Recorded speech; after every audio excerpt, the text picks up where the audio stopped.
Assalamualaikum warahmatullahi wabarakatuh. Waalaikumsalam warahmatullahi wabarakatuh.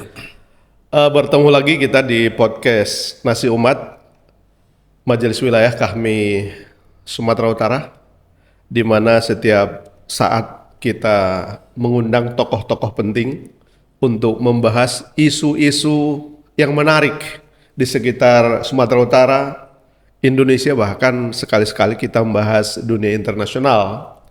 Namun pada kesempatan ini kita sengaja mengundang dua narasumber utama karena beliau-beliau ini adalah orang yang menjadi saksi hidup terhadap peristiwa yang mau kita bahas hari ini, ditambah dengan wawasan-wawasan keorganisasian mereka memang layak untuk kita ambil dalam tema yang akan kita bahas hari ini, yaitu dinamika Majelis Nasional Kahmi pasca Munas ke-11 di Palu.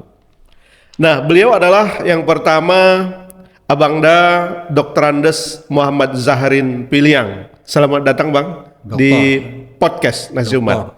Dr. Muhammad Zahrin Piliang. Selamat datang Bang di podcast Nasi Umat. Ya. Beliau berasal dari Fakultas Pendidikan IPS, ya Bang, IKIP Medan. Nanti untuk lebih lanjut tentu Abang memperkenalkan diri saja, tapi yang sepengetahuan saya, beliau ini adalah instruktur yang sangat fenomenal di zamannya, bahkan jadi legenda hari ini. Haram hukumnya bagi kader-kader yang seangkatan tidak mengenal beliau. Ngeri ya Bang ya? Kemudian Abangda Insinyur Tosim Gurning, beliau dari Fakultas MIPA USU. Dan di zamannya juga beliau ini mendapatkan peran-peran yang luar biasa, persisnya di zaman Bang Irgan ya, Bang Tosim. Dan nanti untuk selanjutnya tentu abang berdua silakan memflashback beberapa sejarah-sejarah penting di zaman abang menjadi kader. Untuk yang pertama kami persilahkan kepada Bang Dr. Muhammad Zahrin Piliang. Kita kan di podcast ini selalu mencoba memflashback sejarah perjalanan kader-kader agar yang muda-muda juga paham bahwa kita punya era, kita punya peristiwa-peristiwa penting yang layak untuk kita diskusikan pada zaman itu, dan ternyata sekarang relevansinya masih kuat untuk kita menghadapi persoalan-persoalan yang up to date pada zaman ini. Silakan Bang Zahrin. Ya, makasih. Arman. Saudara Arman. Oh, ini saudara nggak keren. Kalau di internal kita ya Adinda. Ah, siap. Ini lebih mesra. Juga Tosim. Iya, Bang. Sebagai teman di sini di podcast ini. Siap. Saya mendapat kehormatan ini diundang oleh Majelis Wilayah Kahmi membicarakan seputar dinamika Majelis Nasional Kahmi pasca Munas ke-11 di Palu. Betul. Adinda Arman, saya sejak masih tingkat SLTA. SLTA. Ya. Di mana itu Bang SLTA-nya? Di Medan ini. Oh, di Medan. Itu setiap pergi sekolah atau pulang sekolah rata-rata. Melewati Jalan Adinegoro itu. Oh. Saya lihat ini ada apa? Saya baca memang namanya Himpunan Mahasiswa Islam. Iya. Oh, ini orang mahasiswa, tapi kok ramai terus. Kegiatannya. Iya, ini nggak ada sepinya kantor ini. Ada apa ini? Itu yang penasaran. Ada rasa ingin tahu ya Bang? Iya. Rasa ingin tahu itu apa ini? Kok orangnya keren-keren gitu ya? Bangga kok jadi kader. Keren-keren pada zamannya dengan rambut gondrong, ya tuh lengan baju dilipat, celana cutbray, dan tumit sepatunya agak tinggi. Yang itu modis pada zaman itu. Modis pada zamannya, dan perempuan-perempuannya juga gitu, ya cantik-cantik dan cerdas-cerdas. Mengapa saya berani mengatakan cerdas-cerdas? Karena saya nguping gitu, sambil jalan tuh nguping gitu. Mereka berdebat gitu. Wah, hebat ini orang apa ini, makhluk apa ini gitu lah pikiran saya waktu itu. Perkumpulan apa ini kok hebat sekali. Jadi akhirnya kemudian saya tentu ini tentu keinginan tahuan itu tentu didasari juga karena saya memang dari SMP-nya Ada keluarga dari HMI ya Bang? tidak ada sama sekali. Tidak ya? Keluarga nggak ada sama sekali. Saya orang dari kampung, dari Sorkam sana ya. Pada zaman 72 saya belum tahu itu. Tapi pada saya menjelang berangkat ke Bukit Tinggi untuk sekolah SMP itu, saya mengenal berbagai organisasi seperti PII. Tapi plang mereknya. Iya. Nah, plang merek itu PII. Terus ada juga Banser, Oke. Ansor itu kan. Iya. Ada Muhammadiyah. Nah, itu saya tahu. Tahu itu. Tapi apa dan bagaimana sama sekali nggak tahu. Oke. Orang yang ada di situ kok kelihatan hebat-hebat gitu. Nah, akhirnya ya di tingkat SD saya sudah ketua kelas, Oke. SMP juga begitu, sampai di tingkat SLTA juga. Ada bakat leadership juga berarti ya Bang ya? Ya, Mungkin. jejaknya ada lah. Ada jejak. Talentanya nampak ya. Ada talenta. Itulah yang salah satu mempengaruhi sampai saya di Medan ini. Ini ada apa? Akhirnya begitu masuk perguruan tinggi, senior-senior yang ada di lingkungan IKIP Medan masa itu, kami kan minoritas ya dari sudut agama di IKIP itu, Iya. yang Islam itu minoritas pada zaman saya masuk angkatannya 79, mestinya 78. Karena perpanjangan waktu berubah tahun ajaran jadi 79 masuk jadi. Surprise juga ya kalau IKIP itu minor ya. Ya. Baik mahasiswa maupun dosen. Oh iya. Tuh. Sejarahnya itu. Jadi senior-senior itu rupanya mana yang menandai kami itu Islam, ada yang waktu masuk setelah apa dulu ya? MOF. Bukan ospek. Ospek. Nah, ospek. Iya betul. Itu ada yang mau sholat Oke. di sebuah musola yang sebesar ini, sebesar inilah, sebesar ruangan ini. Situlah kami laki-laki perempuan bergantian, dosen-dosen juga bergantian. Disitulah titik temu itu, maka senior-senior kemudian memberitahu siapa yang mau ikut Maperca. Oke. Apa itu Maperca? Dijelaskan. Masa perkenalan calon anggota untuk masuk HMI. Oke. Wah, tapi ini kuliah Bang, macam mana? Oh, gampang. Kalian kuliahnya jam berapa? Pagi Bang. Nanti sore. Kami nggak tahu kantornya. Kami antar Adinda. Adik-adik nggak usah khawatir. Kami antar. Ada pelayanan primanya. Iya. Ada pelayanan prima. Betul. Antar. Akhirnya ikutlah saya Maperca. Oke. Teman-teman saya nggak ada nih. Di luar di luar fakultas saya, fakultas lain pasti ada. Tapi di fakultas saya tuh nggak ada kecuali saya. Satu orang ya. Iya. Nah, di Adinegoro itu, wah ini tempat yang dulu saya lihat. Udah ada benang merah ya. Akhirnya saya berinteraksi di situ dengan teman-teman di luar fakultas. Maperca itu didesain ramai karena semua fakultas, semua universitas sampai 1 minggu. 5 hari itu kita diberikan materi dalam suasana gembira. Pokoknya sebuah kebanggaan kalau masuk HMI. Di hari ke-6 dan ke-7 itu ada bazar. Oh. Bazar dan juga pertandingan-pertandingan trup gembira, catur dan lain-lain itu. Scrabble. Scrabble ya. Dan bayangkan awak anak kampung gitu kan bisa bertemu dengan orang-orang yang hebat gitu. Baik dari status sosial maupun pendidikan. Dari mana? Pertanian. Dari mana? Kedokteran. Dari mana? MIPA, FIVIA. Iya. Fisika, matematik. Awak dari Ini IKIP gitu. kesannya ini kumpulan orang-orang terbaik dari fakultas ya. Iya. Dari mana? Dari IAIN. Oh. No mention. Loh, no mention Kristen. Iya. Ada juga. Ada juga. Berubah perspektif. Ada apa? Iya. Tapi ya hebat ini, merangkum semua. Disitulah terlihat Oh, ini nampaknya dari berbagai Perguruan tinggi. Latar belakang lah ya. Iya. Ada agama yang berbeda. Betul. Bukan ya, fakultas ya? fakultas agama sama. Mazhabnya yang beda. Jadi inilah yang kemudian yang dijadikan landasan untuk mendesain bagaimana perkaderan di HM itu dikelola. Jadi kalau saya berarti udah mau masuk lah ini kan, sudah mau ikutlah basic training. Saya basic training itu lulus, kemudian itu yang penyelenggaranya lulus itu STTM, panitianya Arwismol Rifai Piliang.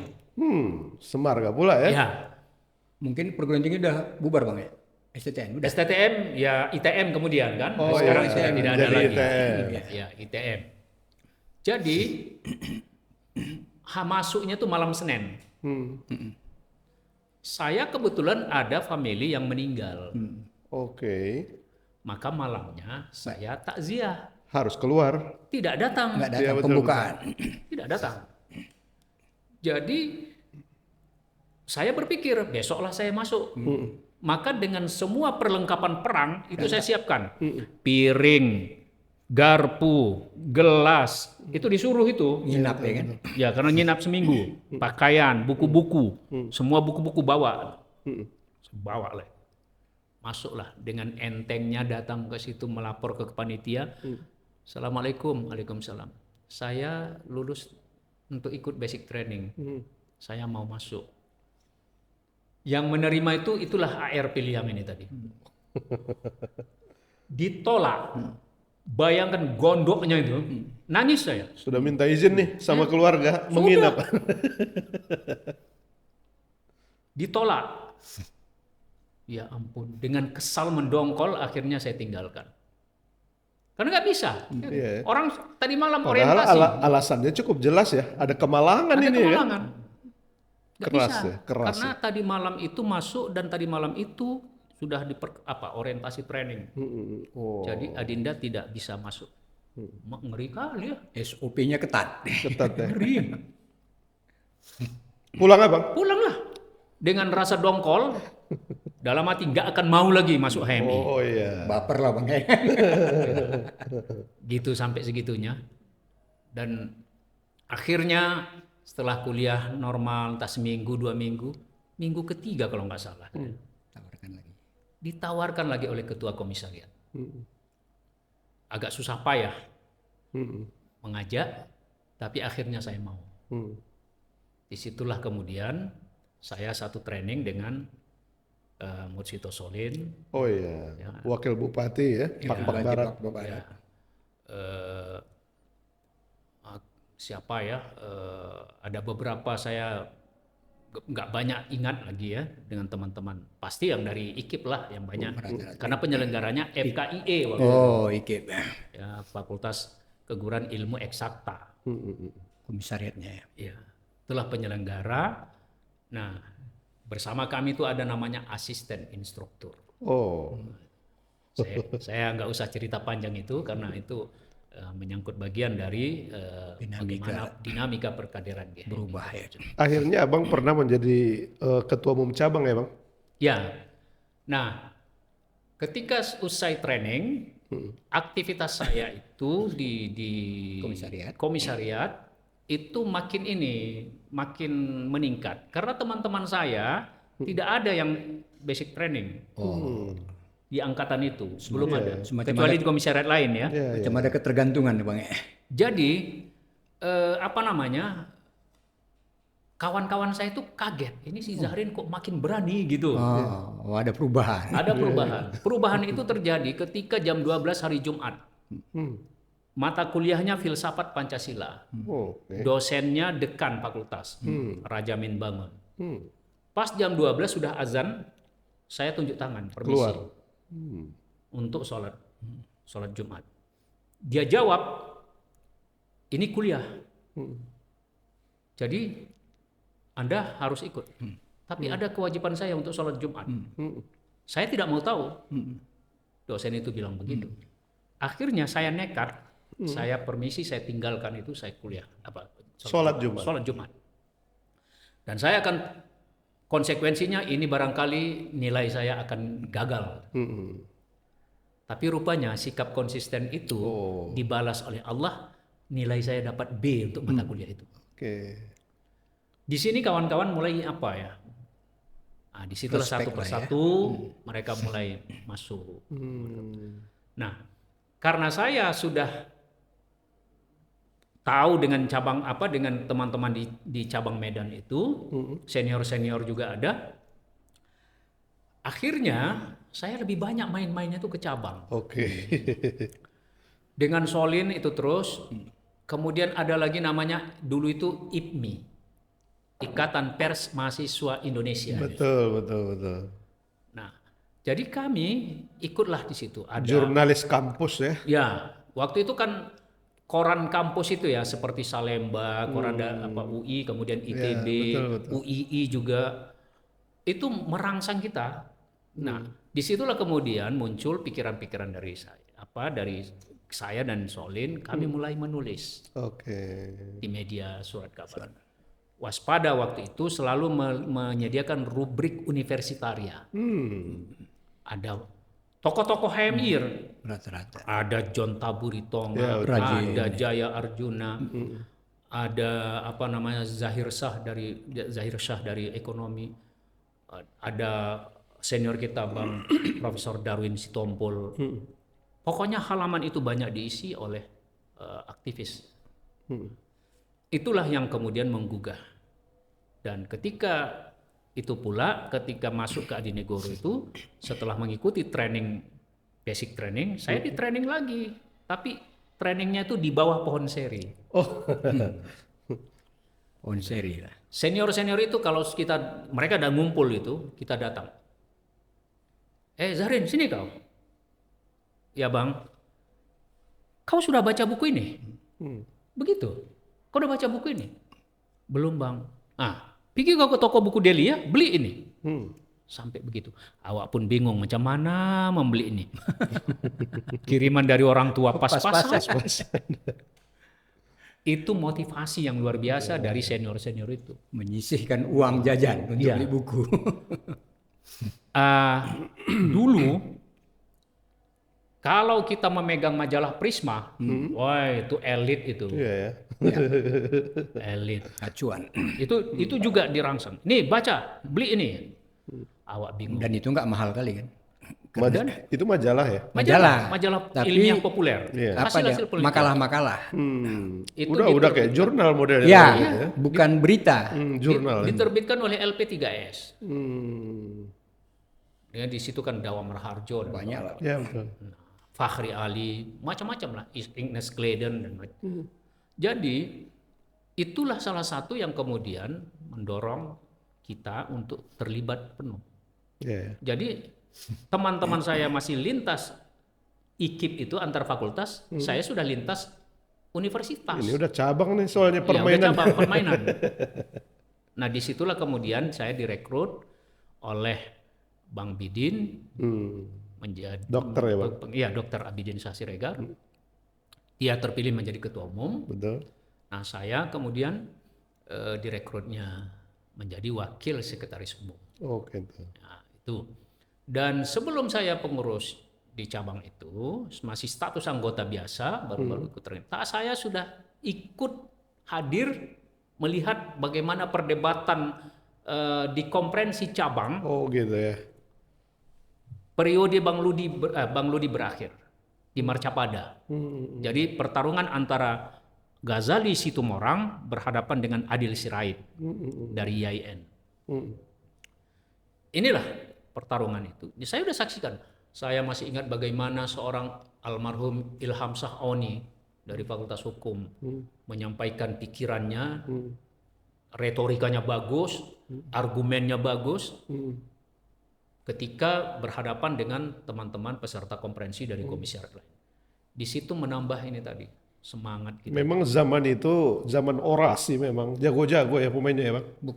Bukan hanya maksudnya retorikanya itu runtut, nah apa gitu. Iya, sistematika. iya. cara berpikirnya, argumen yang diajukan, Iya. kemudian berdasarkan buku ini pendapat si Anu, begitu Referensi referensinya. lengkap. Nah, luar biasa itu. Saya pribadi terpicu dan terpacu lah itu. Nah itu yang kemudian saya tuliskan itu di buku di bawah Rindang Bawah Ponseri maupun yang ada 2 buku yang udah terbit itu kan kompilasi tulisan kawan-kawan. Inilah jadi komprensi itu sendiri memberi pelajaran kepada kita bagaimana sebuah keputusan diambil dengan argumen yang demikian objektif, rasional, dan punya dalil yang kuat. Luar biasa. Luar biasa. Dan memberi ruang perbedaan pendapat yang tajam. Betul. Itu dia. Tajam tapi terkendali. Alam demokrasi Iya, dan terkendali ya. terkendali. Kepatuhan terhadap ADRT. pimpinan sidang dalam mengendalikan. Yaitu orang yang menjadi pimpinan sidang itu jago-jago juga. Ya bayangkan bagaimana seorang peserta dengan argumen yang diajukan membantah ini segala macam. Iya, betul. Kan dia sebagai moderator di situ kan. Harus punya Pimpinan kapasitas yang sama kan? Iya, harus punya kemampuan untuk bagaimana Pimpinan sidang rawan kena lempar juga zaman itu. Iya. lemparnya itu kalau macam-macam. Argumennya tuh nggak masuk akal gitu. Artinya pimpinan sidangnya wajar juga dilempar karena kapasitasnya Itu agak dipaksakan mimpin Iya, sidang. iya, Nah, iya. itu bisa terjadi. bisa terjadi seperti Iya, itu. Seperti ada penggiringan opini. Iya. Nah, satu lagi pengalaman gitu. Pertanggungjawaban itu yang dikejar adalah ketua umum. Oh gitu ya. Karena dia mandataris, Bukan bidang-bidang. bukan bidang-bidang. Iya ya. Saudara ketua umum, begitu di komisariat nih ngomong. Dan dia berdiri di podium ya. Ya, dia berdiri di podium, di belakangnya ini, sampingnya ini Iya, ketua-ketua bidang, Betul. sekretaris dan departemen-departemen. Pelaksanaan training yang kemarin tanggal sekian, kami melihat tidak berjalan dengan baik. Nah, itu dijawab oleh ketua umum, namun katanya secara teknis saya minta saudara ketua bidang kader untuk memberikan penjelasan. Oke. Di situ letaknya, caranya dia, jadi Mendistribusikan siapa yang akan menjawab teknis gitu. Iya. Bukan. Karena itu sebenarnya ketua umum itu harus menguasai pekerjaan yang dibidanginya gitu. Teknisnya oke gitu. Jadi dia harus, mohon maaf lah, aku ketua. Menguasai.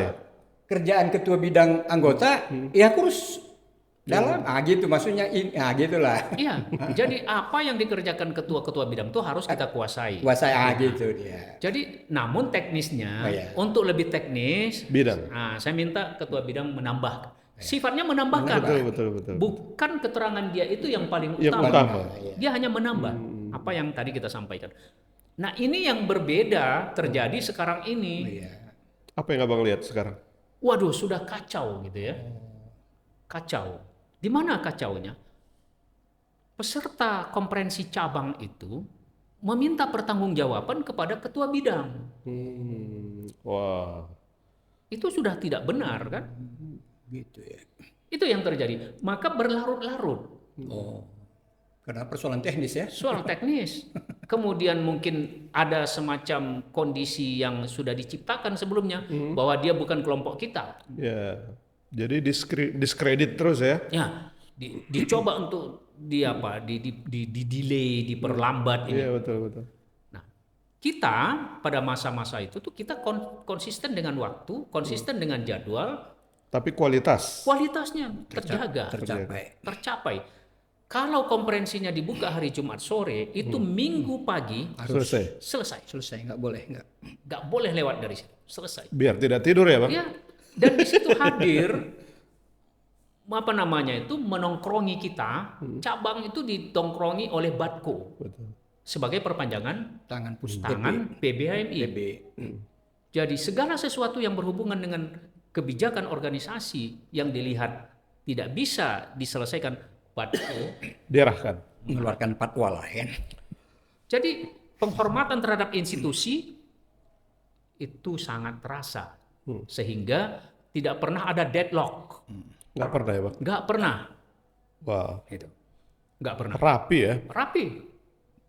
Nah makanya ketika saya kemudian pada konferensi cabang ya saya ikut berkompetisi untuk maju menjadi calon ketua umum dari kelompok di luar USU. Wah, masa itu USU dan non USU. Ya. Itu apanya bang? Polarisasinya. Polarisasinya. Karena selama ini yang menjadi ketua umum cabang Medan itu selalu USU. USU Iya. yang dominan. Padahal USU sentris. Iya. Padahal tidak juga. Ya, kan? Karena almarhum Azaski itu dari UISU. Oh iya. Sangat minimal. Artinya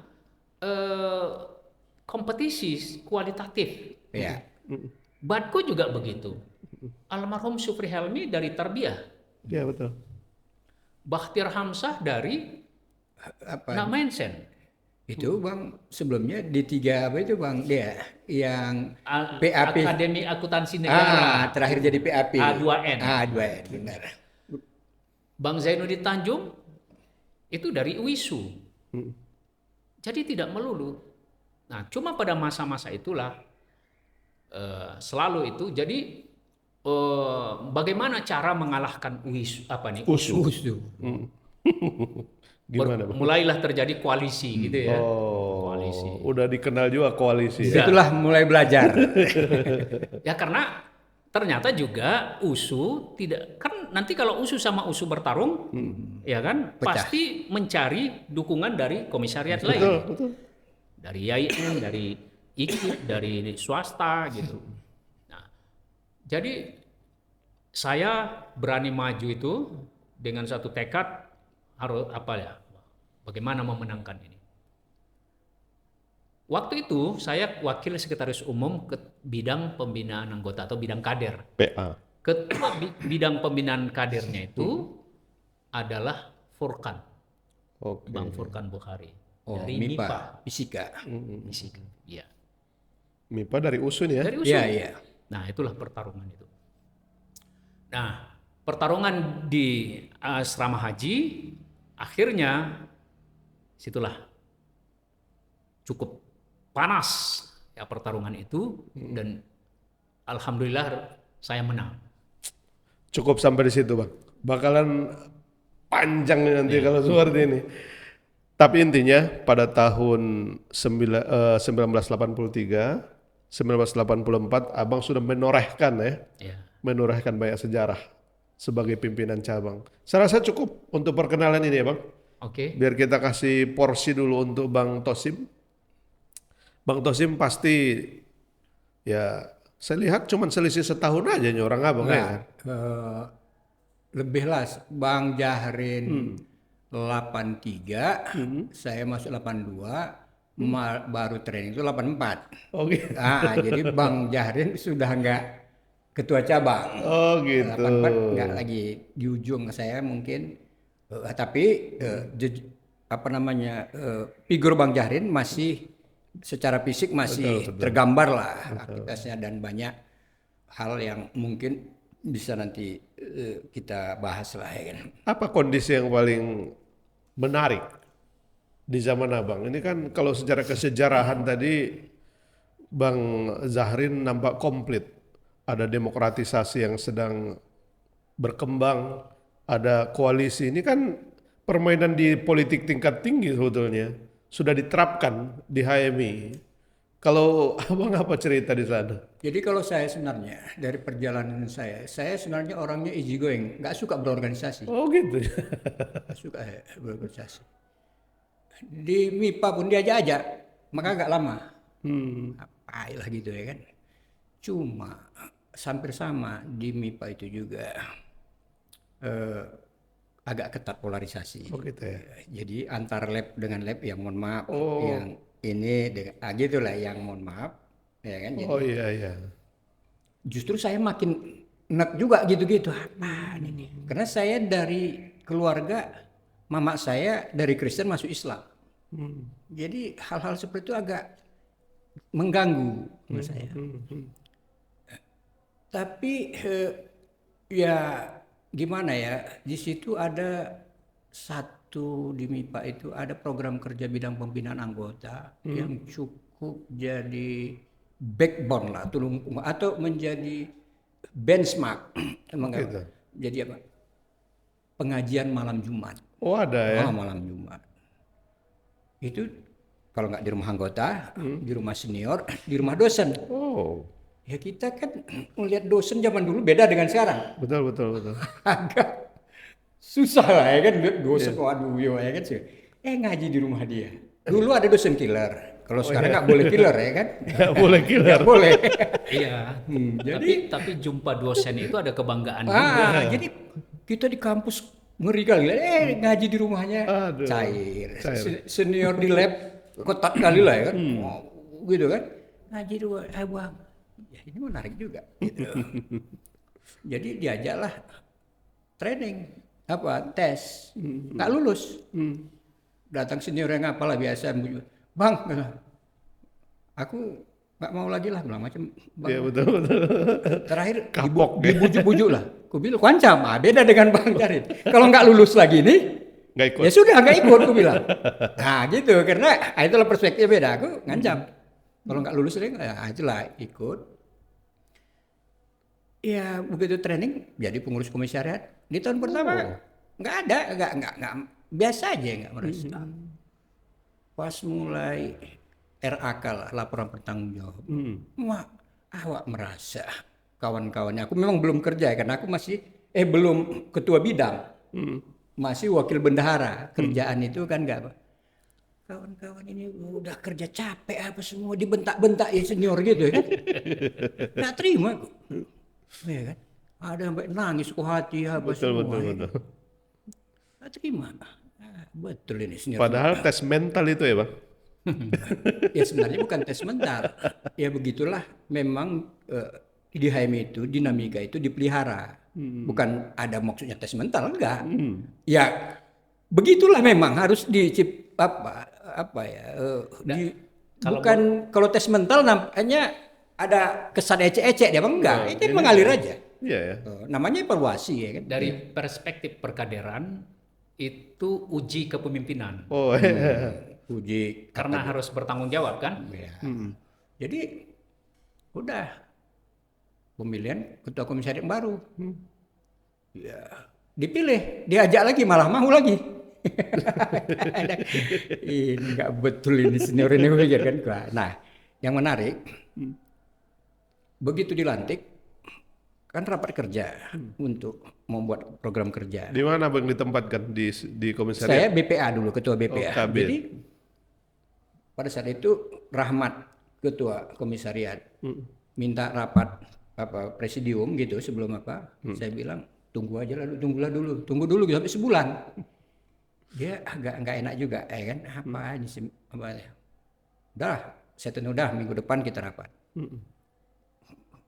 Jadi yang menarik di situ lumayan saya berkesan. Itu begini, gimana ya? Saya nggak menjawab, ketua komisariat ngerti gitu. Udah mohon maaf, udah ada bahasa. Oh ya udah, paham saya. Oke, apa yang saya lakukan? Disitulah saya mulai menerapkan identifikasi masalah, speak by data. Komisariat yang lalu apa kehebatannya? Pengajian 17 kali. Maka saya buat plafon saya harus di atas ini berapa? 25. Gitu. Perkaderan sekali jumlah 20. Saya harus buat 2 kali jumlah sekian. Nah, gitu-gitulah yang Semua ada laporannya gitulah kira-kira. bukan. Saya mulai membuat terukur. Iya. Karena saya nggak terima dimarah-marah itu nggak terukur gitu. Nah gitu ya kan. Retorika dia semua. Jadi gitu yang itu pada saat pada. Nah alhamdulillah ya kan. Nah, macam pengajian. Gitulah ukuran pada saat itu. Ngaji udah mulai sepi malah seorang paling datang 20 orang. Nah ini saya buat apanya? Batasnya paling nanti masa saya paling sedikit 35. Untuk itu saya desainlah pengajian pertama. Mohon maaf. Saya cari rumah kohati yang mohon maaf semua mata tertuju ke situ. Inilah pendekatan pragmatis. Ini model pemasarannya. Di situ betul. Saya belajar pemasaran. Berapa yang datang? 70 orang. Ya, kan saya bikin gairah. Rekor ya. Ya, saya kan makin ini kan.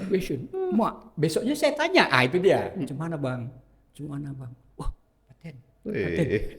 Walaupun saya identifikasi masing-masing punya motif, Iya, terlepas iya, lah. iya, Kan, iya. nah. Nah, Paling tidak event organizer berhasil gitu. geser ke senior yang jadi apa panutan lah gitu kan di lab. Rame. Waktu udah kan. Kadang-kadang kan ada deh, udah mulai turun. Oh, ya, cak gitu. Cari lagi tempat yang gitu juga lah. Jadi saya jadi bergairah. Ya, Pengurus jadi bergairah. Ada kreativitas. Jadi saat itu ya mohon maaf target-target itu melampaui yang 25 ada sampai lebih. Di awal sampai 70 ya kan? Iya, jadi memang itu yang kenapa saya minta sebulan jangan rapat dulu. Saya dibilang siapa? Jadi itu yang menarik sama saya. Pada saat itu saya sebenarnya mohon maaf Bang. Training malam terakhir itu mati lampu nangis-nangis. Oh, yang muhasabah. Aku bilang sama Bang AR pilih ngapain Bang nangis-nangis? Serius. Karena Apa namanya? NDP ya, Bang? brainwashing NDP ya? enggak itu kan proses brainwashingnya itu kan itu yang orang merasa bahkan aku bilang ini ngapain gitu nangis-nangis. Begitulah mohon maaf saya orang yang meriahnya lagi karena itu pada saat itu Ajas Tunggal. Oh Agak ya, banyak tekanan ya. kepada aktivis apa semua. Itu apa? Waktu training ada yang stres, apa semua makin bilang ngapain? Nah gitu-gitulah. Nah, tapi mohon maaf, kalau refleksi sekarang, masalah saya yang lebih tekun terus berorganisasi daripada yang sangat emosional tadi. Iya. Nah, karena mohon maaf, Berhaim ini ternyata berorganisasinya nggak boleh emosional. Iya. Harus rasional. Karena mohon maaf, saat itu dia. Ketiga yang saya ingat kan, di Haimila tidak mengenal mazhab. Iya. Mau dulu orang tua saya memang kaum tua, berdebat sama bapak udah saya kaum muda. Apa ya orang tua ini berantem gitu-gitulah ya kan. Nah, di situ udah ada Pak sesuatu yang nggak pas ya kan. Maka boleh jadi setelah di HMI menawarkan sesuatu yang kompatibel, nyaman dengan kesadaran saya. Jadi itu makanya saya terlambat ngikutin tahapan-tahapan Kaderisasi. saya. LK2 itu sudah saya nggak pengurus cabang. Langsung saya kejar senior kos 6 bulan kemudian. Biasanya orang dari LK2 agak setahun gitu, Ya, saya betul. kejar itulah di Siantar. Tapi itu tadi pas dulu ada job training ya sebelum turun Iya, betul. di kader dulu sama senior ngawal nggak kuat saya karena Oh, gitu. mohon maaf senior dulu ngeri. Masuk ke training berudu, jaga mata apa semua. Oh. Nggak kuat. Apa yang mau saya sampaikan? Instruktur zaman dulu, kualitasnya betul-betul berbanding lurus antara kapasitas dengan juga apa yang diteladankannya. Itu yang membuat hari ini kita kehilangan itu. Betul ya. Jadi mohon maaf, pasca training bahasanya dulu kita juga diamat-amatin. Iya ya. Selalu terus Diamati senior. Apa yang kurang? Ya pokoknya maksudnya gini dia. Sebenarnya bukan diamati, kepedulian. Iya. Nah, aktivitas kita apa semua. Itu yang hilang mungkin. Iya. Pergeseran terhadap Apa nggak memanjakan waktu itu, Bang? apanya? Memanjakan itu Untuk hal-hal senior-senior. tertentu ya. Iya. Contoh kayak kami di lab. Semua training nampak beda. Iya ya. Senior itu. Jadi dilihat yang lain ini. Lain ya. Kok apa ini kok? Special Ditanya. person. Nah, kita tanya, kita ngomong lah ya kan. Baru training kemarin.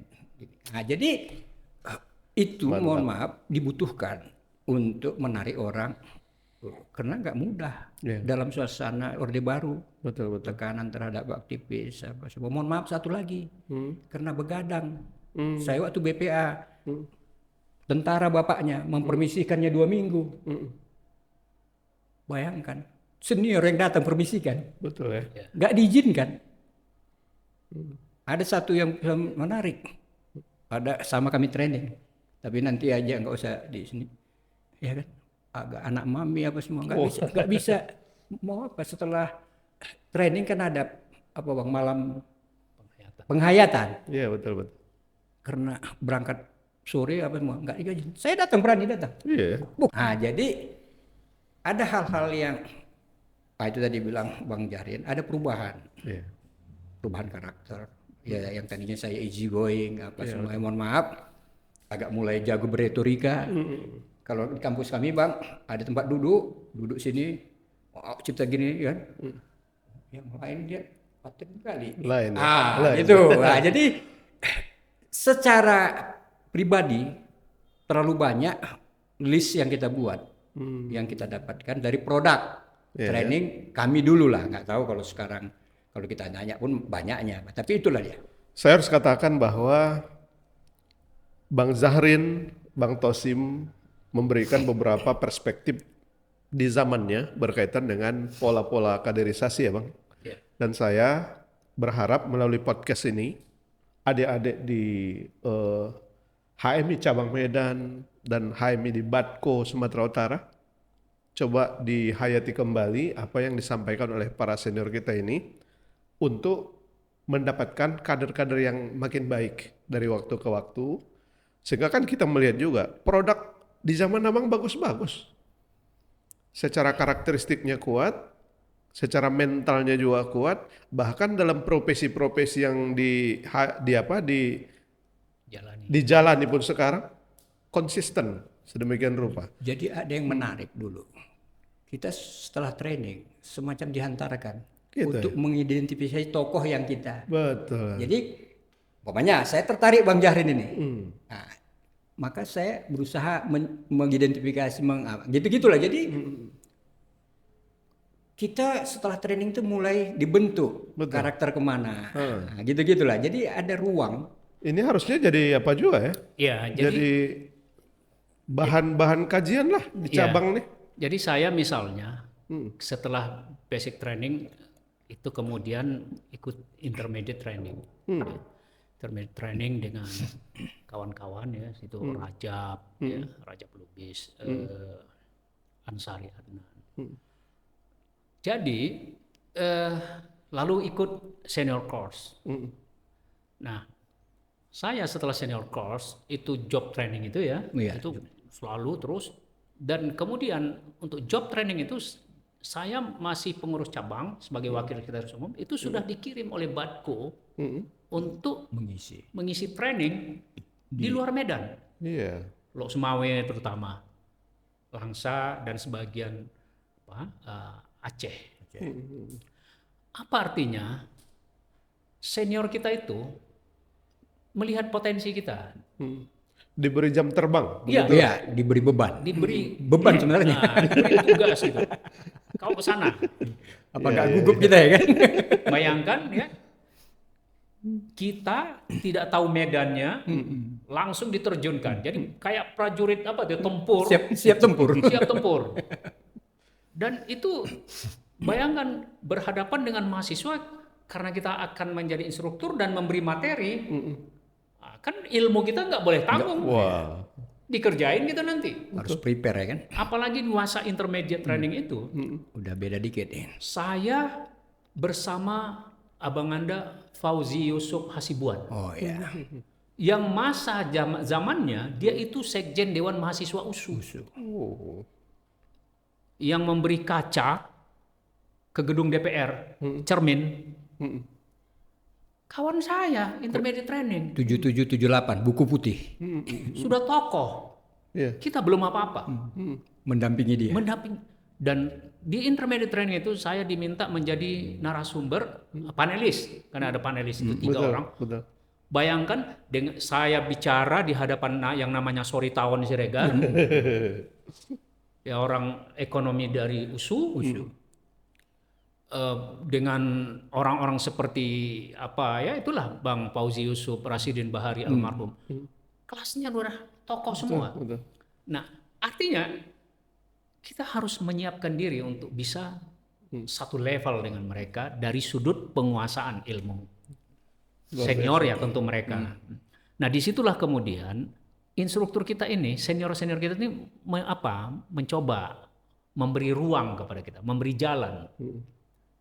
Nah ini yang barangkali menambah kita semakin matang, Iya betul. Makin semangat, semakin bersemangat, semakin memiliki satu sense of belonging, keyakinan, rasa memiliki ya. rasa memiliki yang demikian besar, sehingga karakteristik apa yang tadi oleh Tosim disebut bahwa apa yang kita pahami, apa yang kita rasakan itu kemudian dalam aktivitas kita dengan teman-teman, dengan senior, kalau kita sudah berada pada level instruktur itu dijaga. Luar biasa. Ada banyak pantangan Betul.